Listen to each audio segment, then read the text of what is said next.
Hello, everybody, and welcome to Some Patchers Required, a show where we hope to educate you and, dare we hope additionally, entertain you about the ever-turbulent games industry. As always, I am one of your co-hosts, Aaron.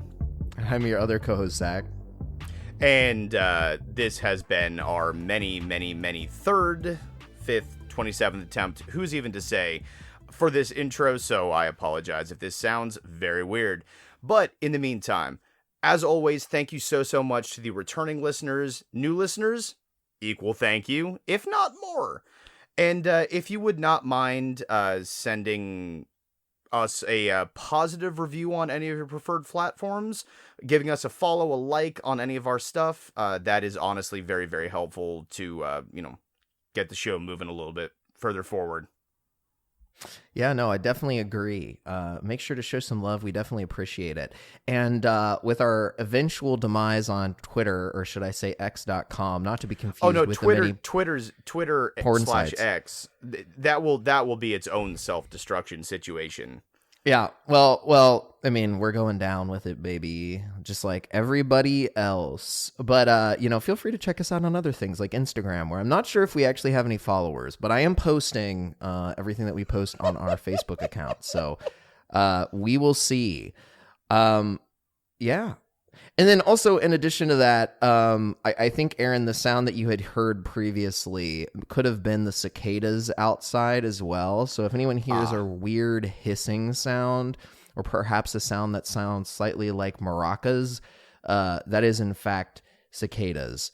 Yes. So this would be the reason that we have tried to record this intro now for, I believe, about 6 consecutive minutes. Because I was incapable of discerning Zach's laughter from a cicada, I guess, which does not speak well to me. I do sound like a cicada, They nah, very only occasionally. Only occasionally. Yep. No, it's true.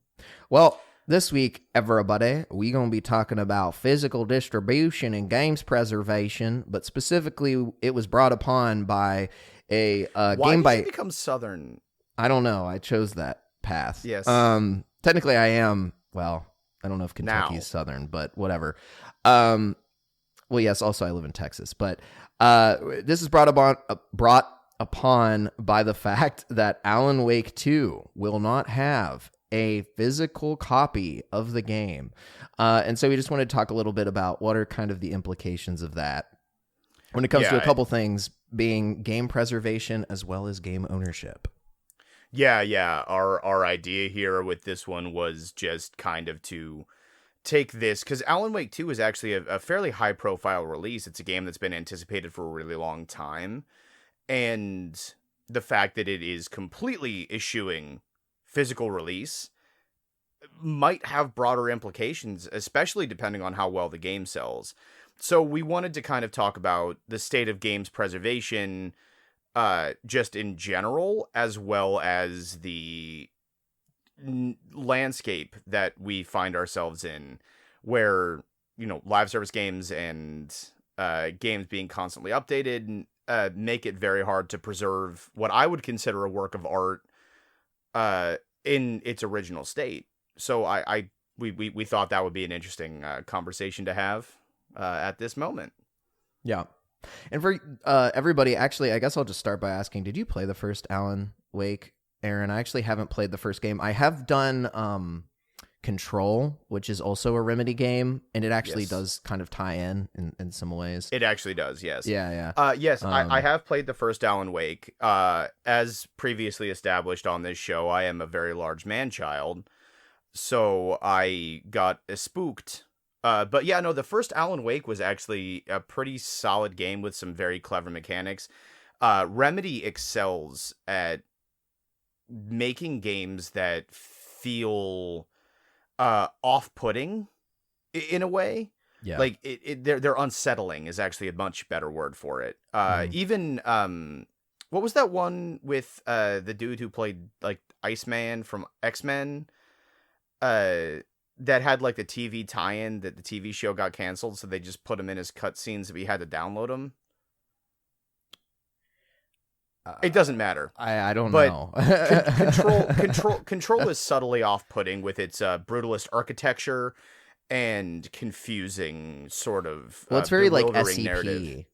If you know what that is, Aaron. I mean, people on the internet will know what SCP is. I think it stands for like secure, contain, protect or whatever, but it's basically, like supernatural occurrences that this organization tries to keep under wraps.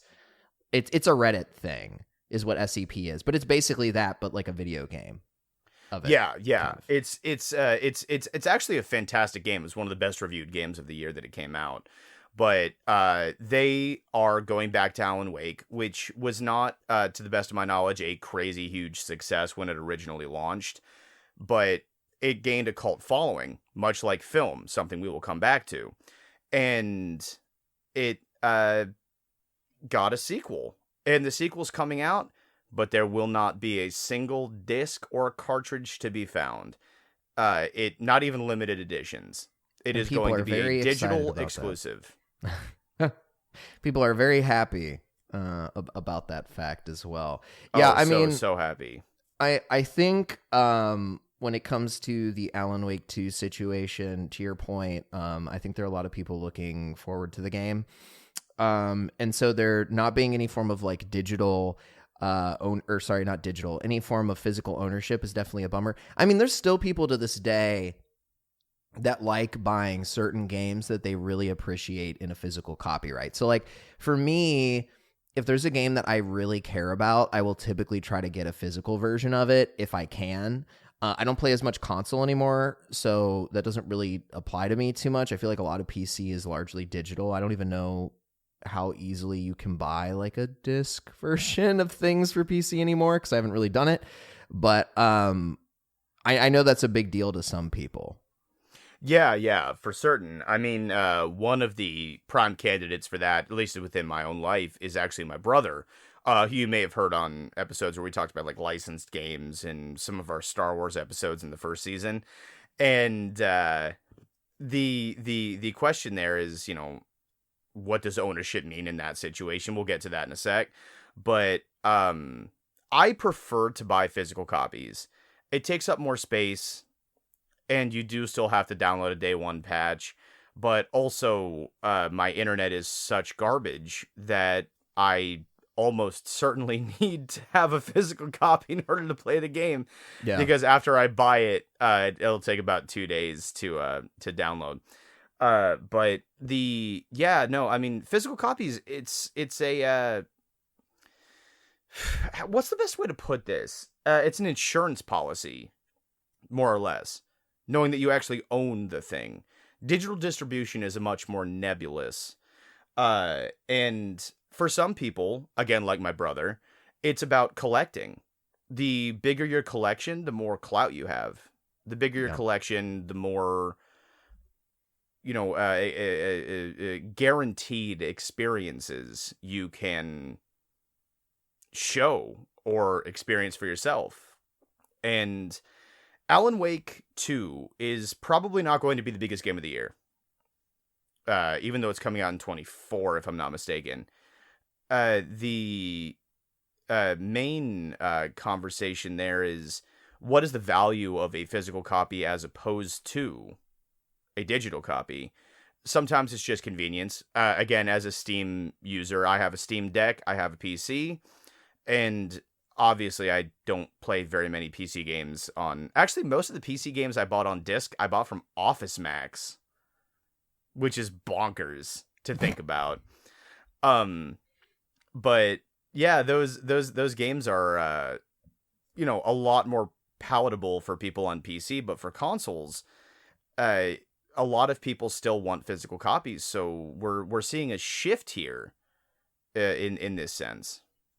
Yeah, I mean, I think that when you look at the reasons that Remedy, and for those that care, Epic Games is actually the publisher for this title. But when you look at the reasons that Remedy is saying, why they want to go to digital only, it makes a lot of sense from a business perspective. Some of the reasons they're mentioning is because of the day one patch that people are going to have to download anyway. It prevents them from having to do that for physical copies. They're saying that if they don't have to worry about physical distribution, it can help keep the price of the game down for both the console release and the PC version. So I think they're basically saying, Aaron, it'll help preserve like $10. It'll shave $10 off the game. Yeah. And then they mention the fact that a lot of PlayStations and Xboxes are coming, or there's like digital only consoles, right? So there's not an actual like disc drive. And one of their comments too, I think, was that no one really buys physical anymore, which obviously isn't true. I'm being very hyperbolic when I say that, but if you do have to look at like the 2018 data in terms of like digital distribution versus 87-13. The 2018 data showed 83% digital, 17% physical sales. The one thing that's important to note with that, though, is I did find another article saying that a lot of those numbers are highly inflated when you look at like PC/console.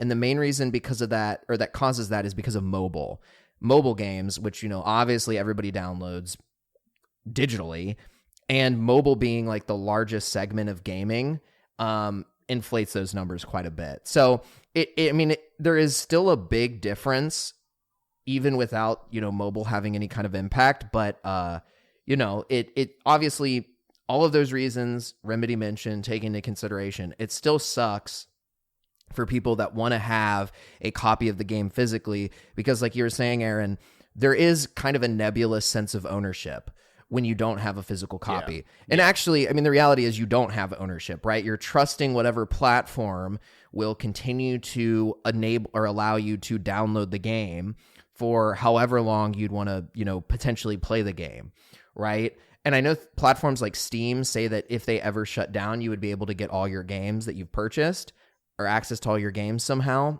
But that's a promise. They could go back on that and it would suck and maybe they'd get sued. But even if that was the case, like, there's still no guarantee that you own anything. And also with a lot of these companies, when you're looking at like their TOS, you actually don't own anything. So like, for example, on Xbox, if you buy games online and they're tied to your Xbox Live account, if you get banned off of Xbox, you lose access to all of your games that you've purchased and put time into and all this. So there's really no sense of ownership when you do things digitally.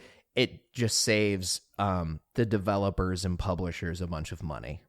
I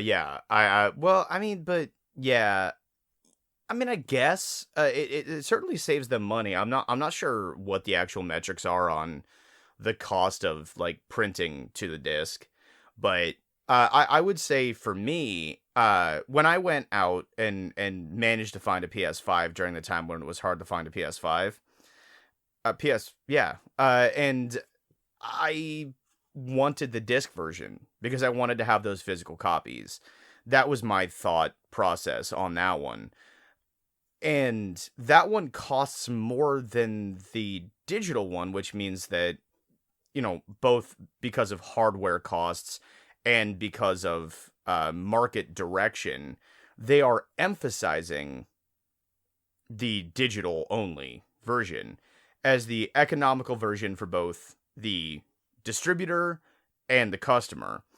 And that nebulous sense of ownership that comes with not knowing whether that game could get shut off. Alan Wake, the first one, famously got shut off of Steam for about a year. Digital distribution stopped for about a year because of music licensing issues. And that's not something that can happen with a physical copy of a game. Yeah. And so the fact that Alan Wake, a mid to high profile release, is going fully digital says a lot about the direction that the industry is going to be going in the near future. And that leads us, I think, to a couple of other questions, all related to games preservation.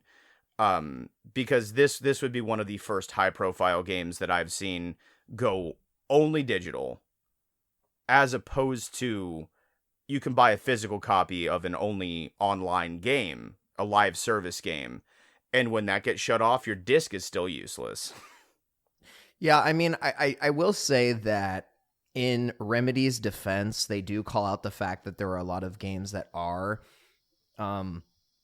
basically fully digital. I mean, when you look at the PC space, most people buy digitally. There's not too many people buying discs for PC games. I'd have to double check, but part of me thinks the Diablo 4 Deluxe Edition was just like a collector's box. I don't even think there was a game in it. I'd have to verify. I'd have to look online to confirm that was the case. But my point being is, like, with PC, we are moving away from discs, and we have basically been. PC's been away from discs for a very long time. Yeah, and I would say, to your earlier point, I think that there's a lot of money that is saved when you're not printing physical things. I mean, because just looking at when you're like a startup or like a startup studio or something like that, one of the things that people frequently tell you when you're in that kind of a position is whenever you're giving backer rewards, do not make it physical items. And the reason is because there's a whole supply chain involved with that, and it can scale rapidly your cost. It's like, even tiny things that you wouldn't think much about are so much more expensive than doing digital assets. And I think that's oftentimes why when you see like pre-order bonuses and, deluxe editions, whatever, right? Like, so a lot of that stuff tends to be digital benefits because it's cheaper. Like, functionally, it costs nothing for them. That's not entirely true, but you know what I mean? Like, there's not this like distribution cost and manufacturing cost involved with it. So I definitely do think it's a big monetary move. Yeah. I mean, I feel like the decision is almost purely monetary. I can't see there being very much other reason, because I will actually buck against the idea that just downloading the game actually saves anyone development time. So the workers themselves are still doing the exact same amount of work. The difference is it's a digital version that gets to be downloaded, as opposed to a disc that's printed and shipped, and then you have to download a day one patch. If Alan Wake 2 does not have a patch, I will eat crow and be fine with it and happy for it. But I'd be willing to bet that those games will still be, going to have updates. There's no such thing anymore as a game that doesn't have updates. Yeah. So that argument to me is a little bit weak. But outside of that, I totally understand what you're saying about like the physical manufacturing of things. Between the supply chain and everything else, going digital makes sense. It's cheaper consoles for consumers, cheaper to make for manufacturers. And it might give developers a little bit more time to make something before someone else can download it. Theoretically, that does not seem to be an issue. But that does bring up a whole other can of worms. Well, as we're going to start transitioning more towards kind of the ownership side at a larger scale outside of Alan Wake. But I think when we look at that, the one thing I was thinking about is I don't think that physical ownership is necessary when it comes to really strengthening. This is actually two different things. I'm kind of brain farting. When we're looking at game ownership, I actually do think that physical distribution is incredibly important, because right now we don't have a solid way of guaranteeing ownership of things unless it's physical, like you just have a copy. The best solution that I've been able to come up with, and really one of the only solid implementations of crypto, specifically NFTs that I can think of, and I've talked to you a little bit about this, Aaron, is I think if video games were NFTs and you could have the source code and that's what you bought as an NFT was the the executable with the source code and da-di-da-di-da. In theory, that would be a really solid implementation of an NFT to promote digital ownership of a game. There's a ton of limitations there that you already mentioned, Aaron. Like, what if it's a live service game and there's servers, or it's an always online game? Like, obviously, if the backend infrastructure isn't there to support your executable, like, you're fucked. It doesn't matter if you own the source code because you don't have the stuff that makes it work. But that's really the only way that we have a solid kind of way to define actual ownership or implement actual ownership in a digital only world where there aren't physical copies of games.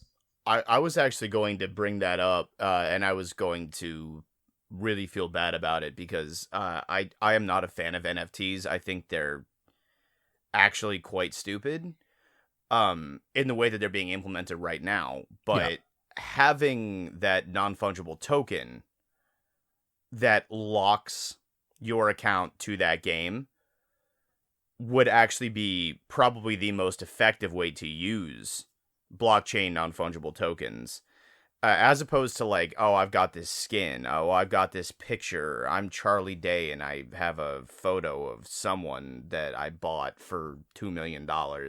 That's bullshit. Actually having legitimate legal ownership over a digital product that you've paid $40, $50, $60, $70 for, I think is probably the most useful function for something like that. So no, I completely agree. But the ownership question is just part of a changing landscape, in my opinion. Because things are just so much different than they used to be. They're completely different. I mean, you bought a cartridge. Even when you buy a disc, and we'll talk about this in the game preservation section of this episode, but even a game that you buy on a disc is not static anymore. If you look at Tears of the Kingdom, to go back to a semi-recent release that I'm still kind of playing through, the game is being updated constantly, and it's on a cartridge, and I own the cartridge. So I get to decide, though, whether or not I'm updating it. But, they're trying to remove exploits. They're trying to remove, replication glitches and stuff like that. So even the game that you own physically is no longer preserved in its own right. It's constantly being updated. You know what? This is kind of a side tangent from the main note here, but one thing I haven't really understood about single player games and the kind of fixes that you're talking about is why should we fix that? Like actually, why should we fix some of those glitches? And where I'm going with this is, if you can't just accidentally run into those glitches and you can have like a completely normal experience, why remove them? Because a lot of the time the glitches are these really obtuse, strange things that you have to do, like, I don't know, throw a bunch of swords into a fire and then not save your game and change the time. Like, it's these really obtuse things that you don't just kind of organically run into. Like, you have to purposely look out for. And like, if people want to do that in their single player game, in my opinion, I'm just like, who cares? You know what I'm saying? Like, it's not a multiplayer game. Why force people to, accept these new changes? Anyway, that's a little different than what we're talking about in the scope of this conversation. But it pops into my brain. My guess on that one is to preserve the intended experience. Not that is necessarily correct or incorrect, but my understanding, Nintendo being as prickly as they are with people messing with their stuff, is when there is a perceived imperfection that someone can exploit to modify the original experience, they're going to want to correct it. But with like Tears of the Kingdom, especially, a game that's basically a physics engine, why would you not want people to find those things to some degree that doesn't make sense to me. To some degree it does, but again, it's mostly probably just like their version of Nintendo's version of artistic integrity. But yeah, no, I totally understand. It's a side tangent. I mean, if there's an actual glitch like frame rate stuttering or weird texture glitches in a single player game, yeah, by all means patch those out. That doesn't need to be preserved. It was not your intended experience. Maybe spend more time on the game, as best you can, considering how intense the game development cycle is. But yeah, with a game like Tears of the Kingdom, it does feel a little bit weird. Which is like, this is my last thing I'll say on it, because it's not relevant really. I mean, it kind of is relevant to always online games where they can just force you to take patches. But like, if something is single player and it's not actively ruining the player experience, why be such a, why be so draconian in it if people are having fun with the way that things are and it doesn't impact anyone else? But regardless, to tie it back in, you do bring up a good point with the always online stuff. But developers and publishers are so kind of preoccupied with making sure that, they're updating their game and forcing players to be on the right version and, update accordingly, et cetera, right? They're so kind of preoccupied with that a lot of the time you end up with these always online games, so that you have to connect to the internet. And, I think there's some other benefits to always online games, for the publisher and developer from their side. But like, the thing that sucks about it is a lot of the time when we're talking about ownership, you can have a physical disc of these games. And when the infrastructure goes away that's supporting the online functionality, you're just screwed. Like, you can't play that game unless they do something to enable it to be played without it always being online. So, I talked about Diablo 4, Aaron. Yeah. D4 is an always online game, but you can play D4 completely solo without needing other people to play it. And when that game stops being supported as a live service experience, like, all those people are just fucked. Yeah. Well, I mean, that absolutely happened to me, and you and I have talked about this before, but I had purchased the Avengers game made by Square Enix. I think, wasn't it Crystal Dynamics? Crystal Dynamics specifically. Crystal Dynamics. Yeah. And it was not a good game. It was a functional game, but it wasn't a good game. And then it got about a year and a half into its life, and the studio was like, nope. And now that game's not playable, so I just have a completely unusable disc. That game is gone. Except for video components, which is something I might bring up later. But that game's just gone. There's no way to preserve the existence of that game. I can't play it, even though I bought the disc, which makes this whole conversation a lot more complicated. But there's no way to do that. Anthem is another example. I played and beat Anthem. Also not a good game. But even if I wanted to right now, I'm actually not sure I could play it. I'm not sure if Anthem servers are still online. I don't think they are. Yeah, I honestly don't know. So I have a physical copy of, if you remember back, Aaron, Turtle Rock released a game called Evolve.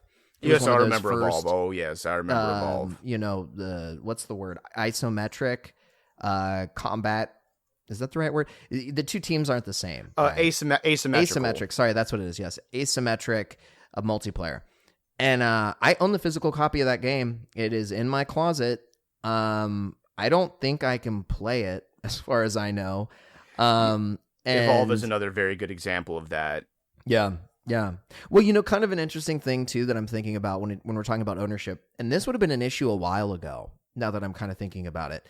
But let's say, we go back in the day. This is just like a random thought experiment I'm thinking about before we get to the preservation part. We're going way back into the day, right? Like Xbox 360, PlayStation, would that be 3? PS3, I think. Yeah. We're going way back in the day. And you have, I love Oblivion, so I'm just going to say Oblivion. And Oblivion has a ton of DLC. And I bought all the DLC online through the Xbox store at the time. And, back then it was still very common that people would buy their games physically. You weren't downloading many games physically, but you were downloading a lot of the DLC physically. And, you could buy the DLC on a disc, but I didn't buy the Shivering Isles as an example on a disc. And I'm just thinking, like, even back then you had a bit of the issue of like, well, wait a minute. I have my Oblivion game. I bought all this DLC, but if the Xbox 360 store goes down, I can play Oblivion, but I lose access to all my additional content that I paid for the game that I own. And yeah, I mean, I'm just thinking, like, even back then we had a lot of these issues. Yeah. But that's the end of my rant. No, I was gonna say the internet has fundamentally changed the way that we interact with games. Games will be updated, games will be patched, games will be changed. There will be enhancements. In the case of Diablo 4, I think there was like a nerfing controversy. They had a big patch that nerfed a lot of stuff. People were pissed. Yeah. Yeah. So, I mean, like, the game that you buy is not the game that you play. Yeah. Unless you're completely disconnected from the internet, which in the case of Diablo 4, you basically can't do. So that's really interesting. And I guess that kind of does bring us into the preservation aspect of things. Because what do you preserve? How do you preserve it? Why isn't what we can preserve being preserved? Yeah. And kind of interestingly enough, when we're talking about games preservation, one of the biggest hindrances or roadblocks to it is the ESA, or the Entertainment Software Association, which is a legal organization that lobbies on behalf of games publishers and studios to, they're supposed to represent the games industry as best they can from like a legal perspective. That's the whole purpose of the entity. And I was telling Aaron when we were initially talking about this idea that it's kind of funny that in a lot of ways the ESA doesn't really support the long-term health and benefit of video games. Instead, a lot of the time they support like the short-term motivations of, corporations, which, big surprise, I guess. But yeah. Consider me shuddered. Yeah, I know, right? But specifically, like, one of the main ways that people look at a lot of preservation is through libraries. And Aaron, I know you have some other organizations that you had mentioned, but one of the big ways is through libraries. And if you look at even like the U.S. What's our Congress? Library of Congress. Library of Congress. What's our Congress? Library of Congress. Yeah, our Congress Library of Congress. Yes. Yeah. Even if you look at the United States Library of Congress, which has a massive collection of films, books, music, you name it, right? They have like a pitiful collection of video games. And a lot of it has to do with the fact that the ESA supports a lot of really bad copyright laws that inhibit people's ability to functionally distribute games as a means to learn about the games industry. It is worth mentioning at this point that a lot of the disputes between academics and the ESA have been specifically around academics, like preserving games as a form of art on the par of something like film or books. Like, you can go read, if you went to your library, you could find a copy of of Mice and Men.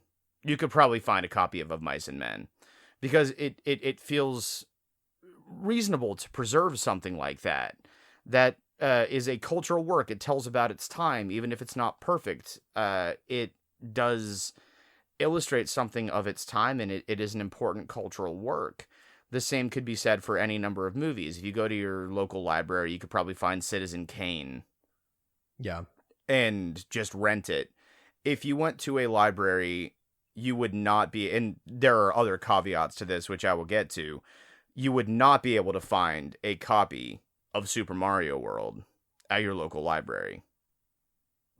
Yeah. And I think the interesting thing here is when I was looking through the reasoning the ESA has, Aaron, it's so stupid in my opinion. Stupid. I know exactly where you're going. Yeah, and it's stupid. So basically, for those that aren't Aaron, who's read the quotes and such, their whole idea is that they think by giving libraries access to copies of video games to distribute for, educational purposes, which we could even say distribute for fun, right? Like, why do you read? It's partially for education, but it's also for fun. People read for fun.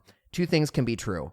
And anyway, they think that if they did that, then it would hurt the games industry because people wouldn't want to, I guess, buy or download games.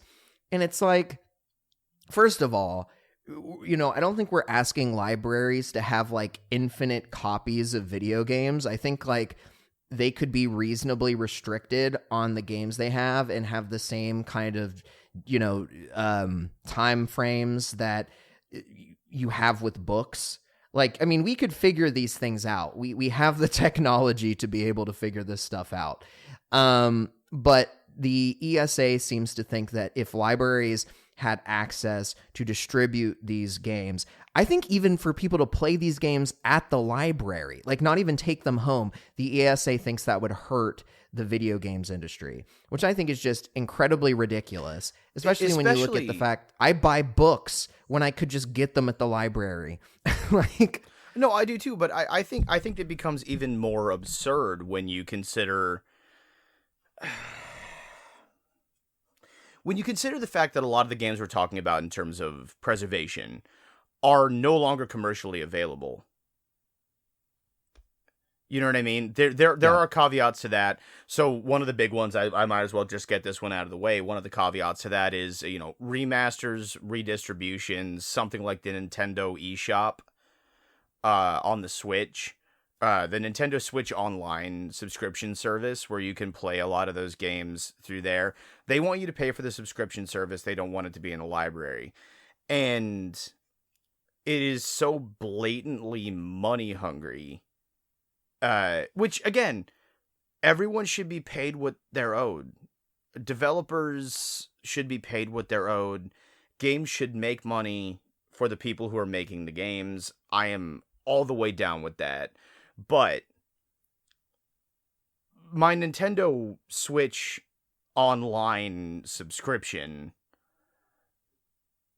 will die if my credit card gets stolen or hacked and I have to cancel it. yeah. And then I just don't have access to those games anymore. And those games, generally speaking, aren't, distributed outside of third-party shops. So I understand the argument of like, we can remaster, remake, redistribute these games through different services. Capitalistically, that makes sense. Realistically, what are you talking about? In terms of if someone wants to rent a cartridge, it's not like they could play it on their Switch. There's so many hardware barriers to this experience for the original copy to be available. Which brings up the whole idea of, digital distribution, which I kind of, only a little bit agree with. A very, very little bit. In terms of them doing, libraries doing that sort of thing. I'm not sure if you've ever rented a book from a library digitally, Zach. No, I haven't. I haven't done it. Yeah, there used to be this app, and I'm not sure if it's still around, but it used to be called Overdrive. Mm-hmm. And you could rent audiobooks, which doesn't seem very different from a video game, right? I'm not actually reading the text. I'm renting an audiobook from my local library. For whatever reason, they still had a number of copies they could give me. I'm like, no, it's digital. You can give me any number of copies you want. But I listened to 4, 5, 6 audiobooks when I was younger because I rented them digitally through an app. Well, I don't see how that should be any much different. And Well, and some of them were newer books. That's kind of Some my of them, point, though, is like they can limit the amount of files they give out. exactly. Like if because I can understand a world where if a library just had like an infinite amount of copies of, you know, whatever the next blockbuster AAA game that came out was, right? Like I can understand how then that could become a problem because people are just constantly like renting this game for free. But if it's like, okay, the Austin Public Library has like 10 or 20 copies of like The Last of Us that you can download digitally, it's like, okay, like, and then you set, you know, restrictions on how often people can keep renewing and whatnot, right? Okay, cool. I mean, that's not gonna, like, it's 20 people. You know, like, Yeah, I mean, this isn't a ridiculous number of people. No, they're going to get access to this game. Their So rationale is probably it's 20 people in one city, and how many cities are there? Well, yeah. I mean, it would lead to some impact, but even then, like, you know, I don't know. There's ways around a lot of this, and fortunately, you know, I think there was a big win in 2018. Yeah. Or where academics actually were able to get an exception granted against a lot of copyright rules. And it's but in 21, well, in 2021, they failed to get an exemption for remote access to preserved games for academics. So that basically just means like outside of a library, you could have a copy of a game to, you know, study for academic purposes. In 2018, the rule was that they got an exemption that they could work on game preservation for games that are no longer commercially available. right? And so, you know, I don't know, Black and White is a game I like a lot by Lionhead. So in theory, academics would be able to get a, you know, copy of that game to study for academic purposes because it is no longer commercially available. So like we are making some steps forward, but then we also just have situations where like, okay, what if a game's no longer commercially available, but it's an online only game, or it has a massive amount of multiplayer components that make the game, you know, maybe it's an old Battlefield game. Maybe it's BioShock 2 with its multiplayer mode and people want to experience what that was like. Well, libraries and research institutions are not allowed to copy or relaunch those multiplayer servers for dead games because the ESA fought against it for dead games that people can't even fucking play. Yeah. Yeah, which is amazing. But I even think like, I mean, I guess even though I don't support it, I understand the rationale behind the server bandwidth alone. For people, you have to have a server running to do multiplayer for a game. That is a preservation dead end. You can't preserve that. There's just Fortnite goes out tomorrow, and Epic releases a statement saying, "Well, we only made several $1 billion this year, so it's just not viable for us anymore." Fortnite's just dead. There's no way that a library or even a collection of libraries, wow, I'm doing a really good job today, it seems like. There's no way that even a collection of libraries could functionally operate those servers. They just don't have the capital to do it. It's just that's off the table. Live service games are almost an entirely different conversation, but they have to be part of this conversation because those games will not be preserved. Like I said, the Avengers game, not a good game. I can't play it right now. I own the copy. I paid $60 motherfucking dollars for it. Yeah. I can't play that fucking game. There's just no way to do it. And there's no way that my library, my local library, which I love, will be able to facilitate that. My thing is, again, outside of commercially available, it should be accessible, and it should be as close to the original experience as possible, because I think that this is a hot take that no one will think is a hot take. I think that game experiences should be treated as important as your best film experience. And when you have absolutely no access to those physical copies, you don't have access to the experience at all. And that brings us back to hardware, which means that, okay, so from one of the articles that we were talking about here, if every single library had copies of, I'm just going to go to Super Metroid or Kirby's Dream Land or something like that, Kirby's Dream Course, any one of those games, old school style, obviously not being remade right now, obviously on a cartridge, you would still need the actual console to play it, and you would still need adapters to make them work with modern television sets. And that's a huge hurdle. And those games just might end up dying, if for no other reason than limitations in hardware, which I suppose I can talk about in a second. But no, I mean, live service is a completely different realm in terms of game preservation. But I don't understand why games are being treated so much differently than films or I mean, books. It gets into the our games art conversation, which we're definitely not having today because we don't have enough time. But they are.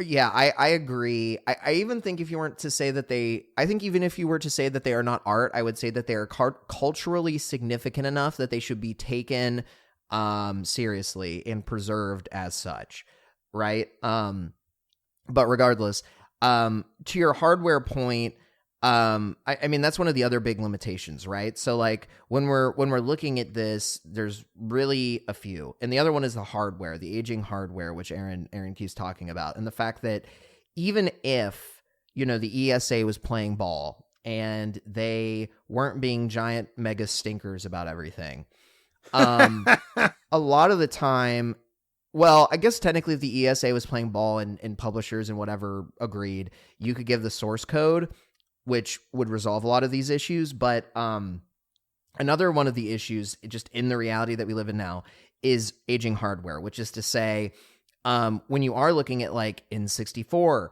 games, cartridges, or even just the console, a lot of that stuff's starting to get worn out.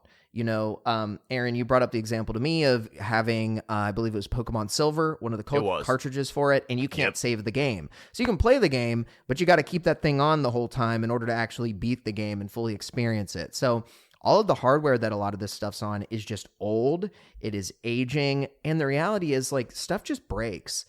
Even if it's taken care of, it just breaks. And it can be costly. Yeah. I mean, my weird little caveat to kind of add to this is I actually have a semi-robust collection of retro game consoles. And, if you find a good used store, you can get those for reasonably cheap, but often you need adapters. And if you want to have that physical hardware, you need to have, if you want the disc, you need to have the hardware to go with it. And then you need to find a way to make it work with modern televisions. And it's kind of a nightmare sometimes. Sometimes it's easy, but, unless you're willing to go buy a CRT, there's absolutely no way to not pay more money just to get the hardware to play the game that you've already bought for older games that are no longer... Shaq Fu is a phenomenal example. We had to play because I procured a console that was able to play Shaq Fu, and I think it was a Sega Dreamcast. And the only way that I was able to do that is that my brother had a CRT. It's the only reason that I was able to play the game, because otherwise I would have had to wait to get an adapter. Yeah. I mean, that's a great thing to actually bring up, is just the fact that it's not even always the console and the game itself, but the peripherals for that, whether that be the TV, maybe even some cables. I've got a Xbox. It was an Xbox One S. I don't know, it was a little white one, and I don't have the right cord to power it because it's proprietary. Yeah. And so it's just dumb shit like that. Like, you could have the console, and the console could work fine, but you don't have the right cord for it, so you have to go on there's a whole lot of bullshit with that. It makes it almost impossible to play those games. Yeah, exactly. on modern visuals. Well, what I will say, partially because I'm actually not sure what time we're at, given we had so many retakes, but what I will say to kind of push it forward is, you mentioned Aaron's very excited about emulation. When you mention emulation, that's a very strong path around a lot of these issues, is emulating these games on a computer or some other device, right?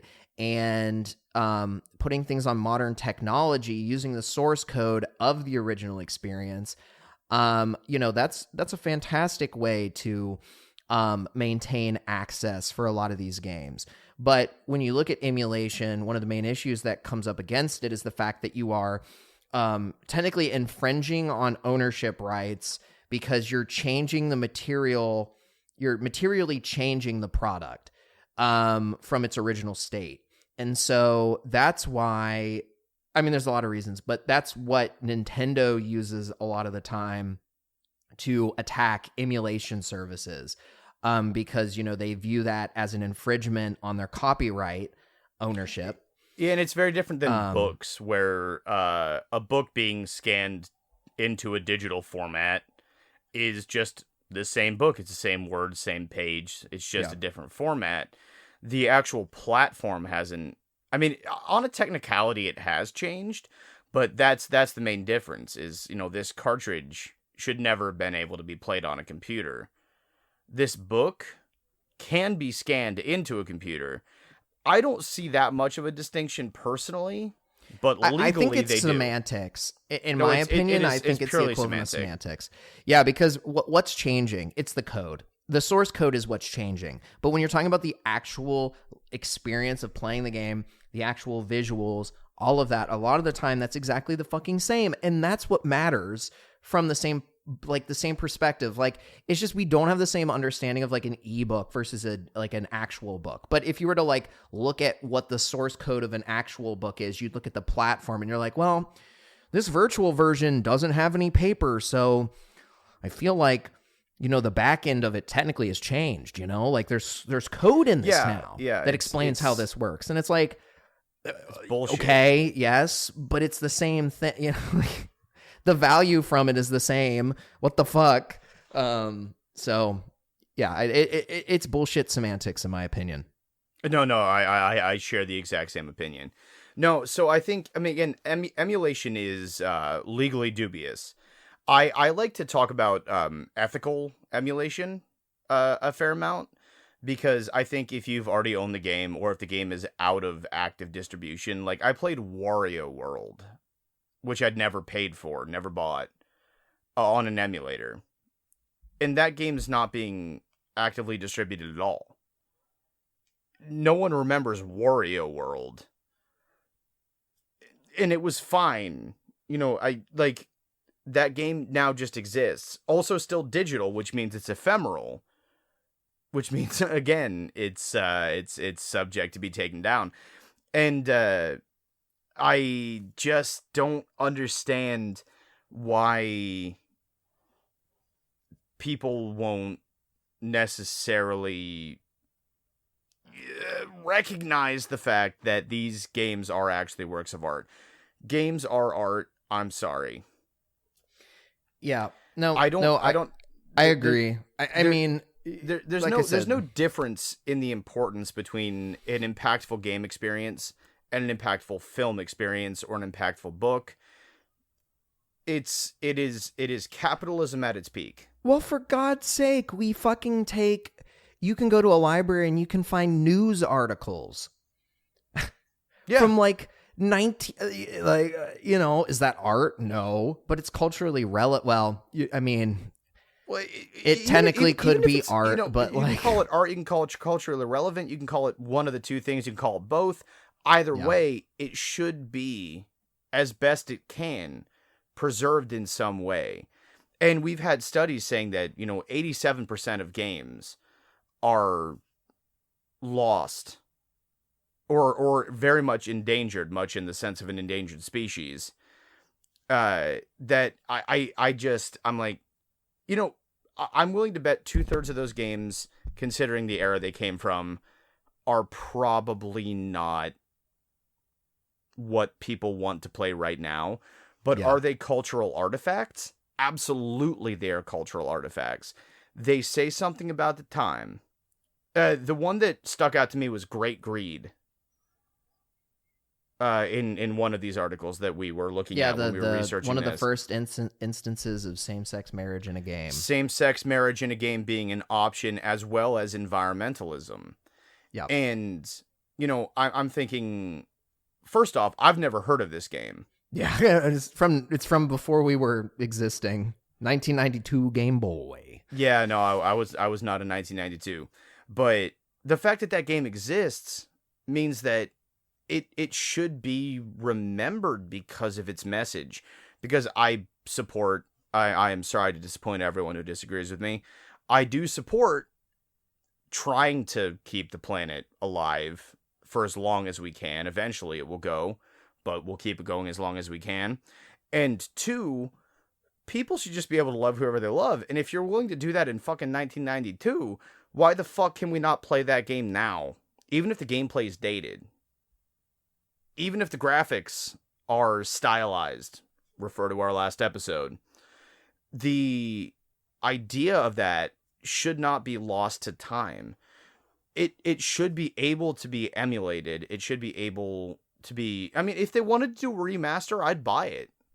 Yeah. But that whole idea that no one can access it without paying for it, when I could go to the library now and buy the Iliad and the Odyssey. Yeah. There's an incongruence there that I find quite galling, if I'm honest. And a lot of it just has to do with lobbying groups like the ESA. And by the way, those are the ESA is supported by Microsoft, Nintendo, and Sony. Yeah. Fungibly. So there's a little bit of lack of care for anything other than dollar bills coming into pockets in that sense. And I think that the amount of art that goes into making these games is exceptional and incredible. And the amount of intention, the amount of poetry, the amount of amazing writing, voice acting, pixel art, anything you can think of that goes into a game is being ignored as art. And I don't like that. Yeah, my ending sense here, because I think I've said like most of what I want to say. And we are wrapping up here in a sec. Yeah, I think it's ultimately... Okay, so to your point, 100%, it's absolutely crazy that these, at least 1 year, oftentimes 3 year, sometimes even more than that, long projects could be completely lost to time, right? I mean, the amount of effort, the amount of art, the amount of creativity, da-di-da-di-da, right? Not to disrespect it, but it's just gone. Like at a certain point, it is just gone. And we have the means to preserve a lot of these things if everybody gets on the same page. And it's just ridiculous to me that people don't want to do that. Like World of Warcraft game is coming up on, I believe, its 20th anniversary. And it's just like one day that game will be gone. There will be no way to play it. I'm sure people will have ways to experience it in some form. But World of Warcraft is a cultural touchstone. Yes. I mean, like hands down, it has shaped so very much. And to think that one day it'll just be gone and just, left for dead is absolutely crazy.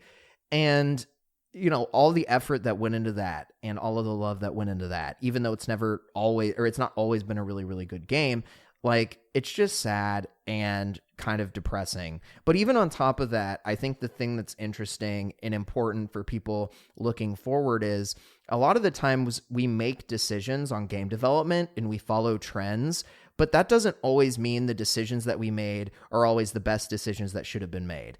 And if we can't play older games to see how people went about mechanics or controls or experiences in the past, we won't know if we went the right direction with something because we can't experience how other people thought about doing something. And I think going back to classic games is one of the best ways to really see like new perspectives on things, because it's before we, commercialized and standardized, for example, FPS controls. Maybe there's a better way to play an FPS than how we play it now.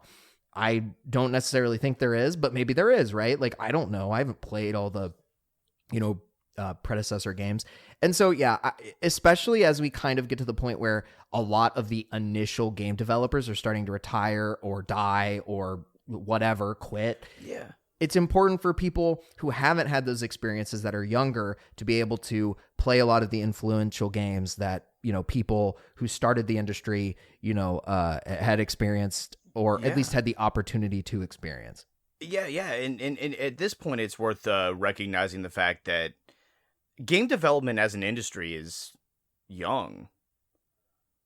As an industry, I mean, obviously people were playing with dice for a really long time, well before films ever came out. I mean, you got fucking people on pirate ships playing with games. That's different than the industry. The industry itself needs to recognize that it has a legacy, and that legacy should be preserved. And there's no way to learn other than to experience. And if we let those experiences, completely die, either through the fact that there's no physical version of it, the hardware is not accessible, or we don't allow people to place those experiences onto emulators that remove the hardware barrier, then we are robbing people of education. If nothing else, we should be supporting the education of future game developers, academics, people studying the idea of what gameplay can do for people, what makes it work, what has it changed in culture. There's so many things that we're just absolutely losing by not allowing anyone to either hold on to those digital copies in a very tangible way, or by allowing the larger populace to experience games that aren't going to make you money anyway. If you're not making money on it, let people learn. You want good games to be made. That will fuel business. Better games are made by people who've played earlier games, which are not worse, but there's the fundamentals. The first level of Mario is an object lesson in game design. Yep, the original Mario, first level, it teaches you everything you need to know without challenging you too much. How much else do you need to know about game design except for that one starting level? That is your first step up. And if that game ever goes away, people will lose that. Metroid, a 1,000 different games. I know I'm focusing on Nintendo right now, but that's mostly because I've been playing a lot of Tears of the Kingdom.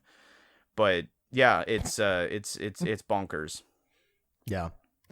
Well, I mean, hopefully at some point the ESA decides to take their industry seriously, or at least like try to work with libraries, academics to preserve games, instead of being so short-sighted in their interests. There is a world where game studios can continue to make ridiculous sums of money.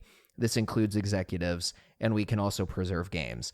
These things are not mutually exclusive. Capitalism can exist with games preservation, and it's worked in the film industry.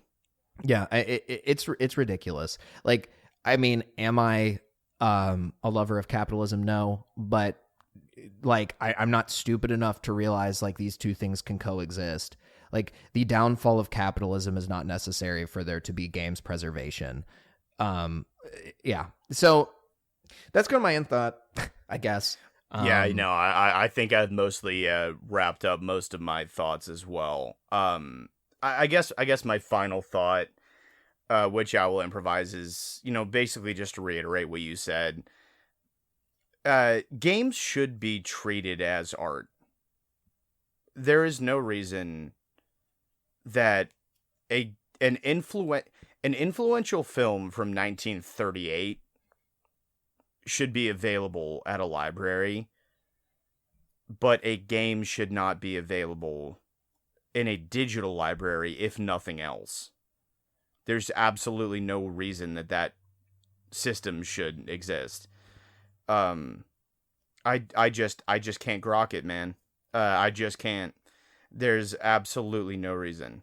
But outside of that, yeah, I mean, there is going to be another hearing in 24, if I'm not mistaken. Yeah, it's every 3 years. Yeah. So I'm hoping that the 24 one goes a little bit better. There were a couple of criticisms in some of the articles that we have, and I can actually link those down in the descriptions. But the main takeaway is just that games actually can change people's lives. They can change their perspectives. They can change their level of happiness. And sometimes that's enough to change someone's life. And I don't think that's any different than a film. And I don't see why games should be treated any differently than a film or a book. Yeah. I loved, a lot of the books that I read when I was young that, have since been banned and unbanned and all that fun stuff.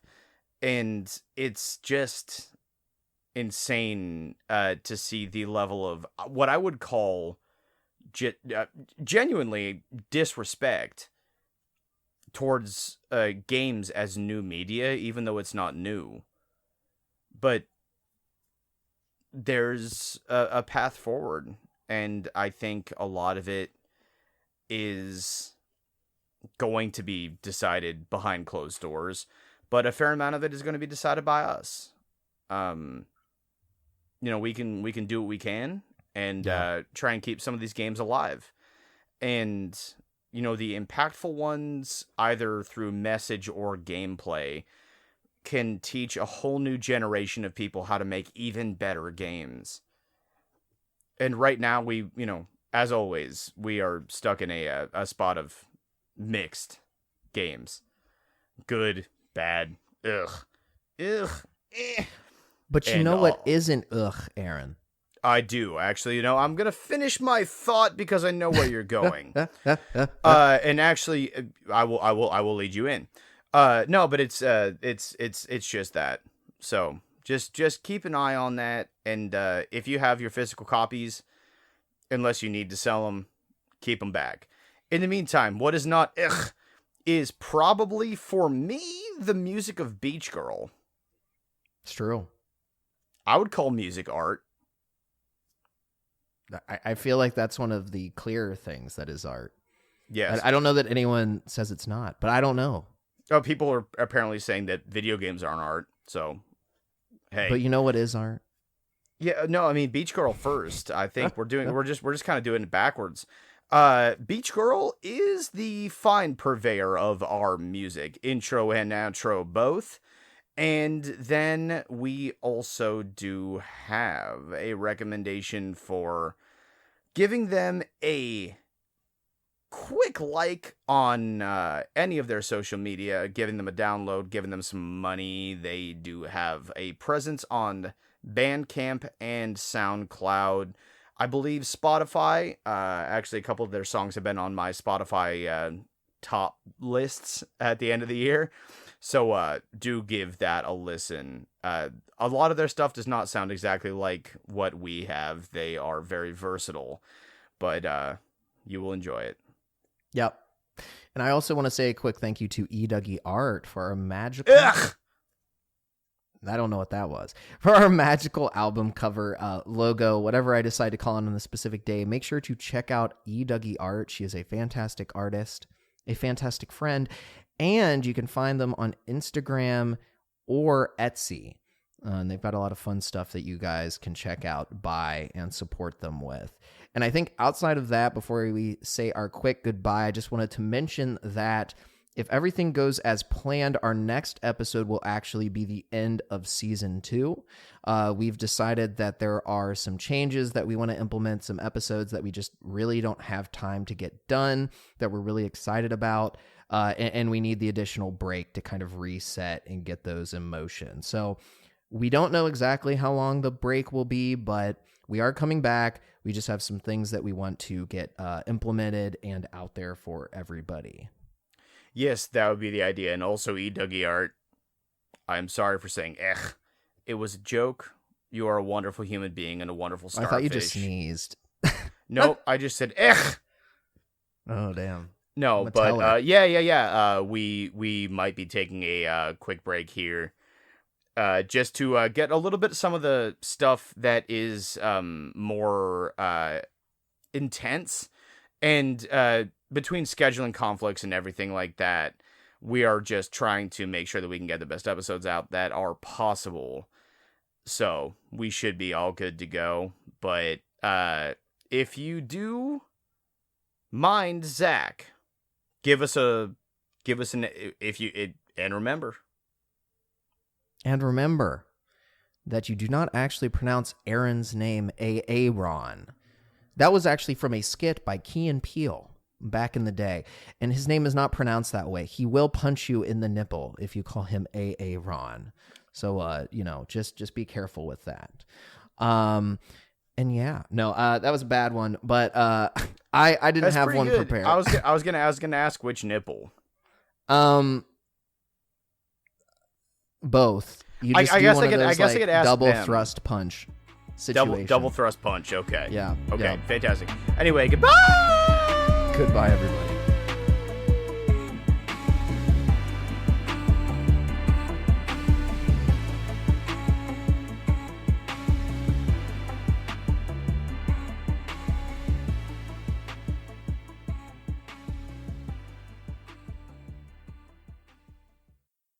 This is a real podcast about manly men and alpha man and hating women. And you know I'm using this.